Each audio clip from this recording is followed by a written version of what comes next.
तो जी कासिम साहब, वही जगह वही चीज़ें, ये दिन अलग हैं। काफ़ी सारे लोग यही सोच रहे थे, एक ही दिन सारे सवाल नहीं कर रहे हैं अभी हम, इसलिए हमारा टॉपिक वही है, हमने जगह भी वही रखी हुई है, क्योंकि यहाँ जो सवाल हमें दुनिया से भी मिलते हैं और आपके कमेंट से भी मिलते हैं। एक सवाल बना है जो आपने सूरज दिन रात पर और दुनिया गोल पर वीडियो बनाई है, उसमें एक सवाल बना है कि अगर गर्मी है तो ज़मीन से ठंडा पानी निकलता है, ठीक है, अगर सर्दी है तो ज़मीन से गर्म पानी निकलता है।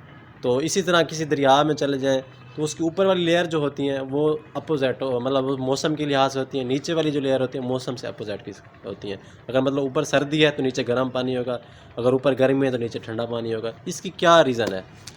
देखें, ये एक बैलेंस है। पूरी कायनात में जो है आपको दो ही चीज़ें मिलेंगी।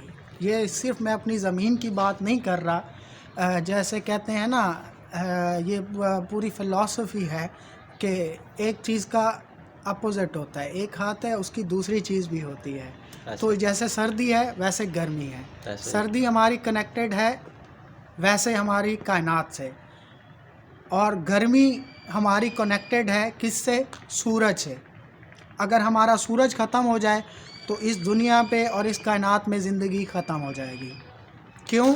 कि ये हीट देता है, ये एनर्जी देता है, उसकी बदौलत जो है ये ज़िंदगी वजूद में आती है, हम वजूद में आते हैं। अगर ये नहीं है तो फिर यहाँ पे सिर्फ़ और सिर्फ बर्फ़ होगी, जैसे आप पहाड़ी इलाकों में देखते हैं, या जैसे आप इस नॉर्थ साइड पे चले जाएं, शुमाली इलाकों में चले जाएं जहाँ पे बर्फ़बारी होती है, जहाँ पे सूरज नहीं निकलता, उन जगहों पे जाएं तो देखें तो बर्फ़ होगी। अब सवाल आपने क्या किया था कि गर्मियों में जो है ऊपर से तो चीज़, जैसे मिसाल के तौर पर टिपिकल एग्जांपल लेते हैं, अगर आपके गर्मियों में हैं, आप थोड़ी देर नल का या कोई पाइप चलाएं तो उसके बाद ठंडा पानी निकलता है। ये चीज़ ऐसे है, अपोजिट चीज़ होती है। अपोजिट होती है। वो ये वजह होती है कि चूँकि ऊपर वाली लेयर जो है ज़मीन हमारा क्या है? Shock absorber. शॉक अब्ज़ॉर्बर से मुराद ये होता है, जैसे मिसाल के तौर पर मोटरसाइकिल में शाखें क्या हैं? शॉक अब्ज़ॉर्बर है, जो कि टायरों को बजाती हैं झटकों से, वो टायर ज़्यादा चल जाते हैं। इसी तरह ये कुदरत का निज़ाम है।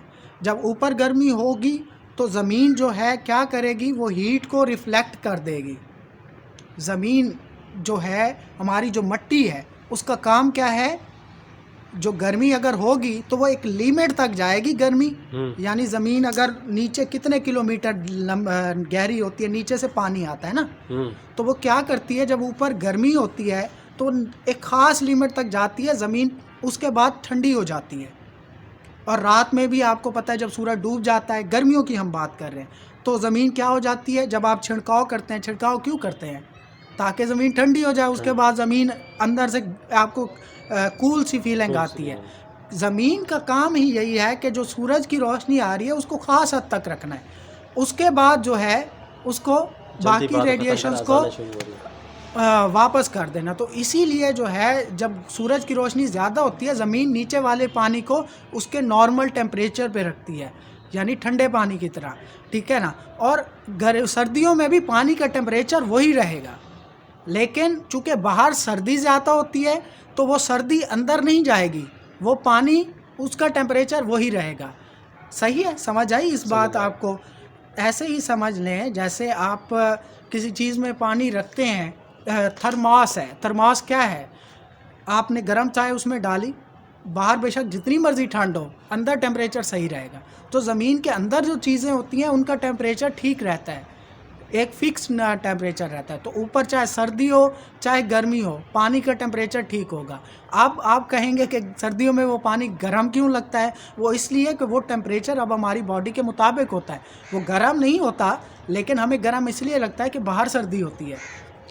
गर्मियों में वो हमें ठंडा इसलिए लगता है कि बाहर ज़्यादा गर्मी होती है, वो पानी का टेम्परेचर कम होता है, सही है, उसका दर्जा हरारत कम होता है, तो इसलिए जो है वो ये फ़र्क आ जाता है। तो ये कुदरत का सिस्टम है जो कि एक बैलेंस क्रिएट करना है, जो एक मुतवाज़न चीज़ को क्रिएट करना है। इसलिए हमें वो पानी एक फ़िक्स कंडीशन पे होता है, गर्मियों में इस तरह हो जाएगा और सर्दियों में उस तरह। तो आई होप कि आपको इस सवाल का जवाब ठीक अंदाज से मिल गया होगा। तो जी हाँ, वीडियो का एंड करते हैं।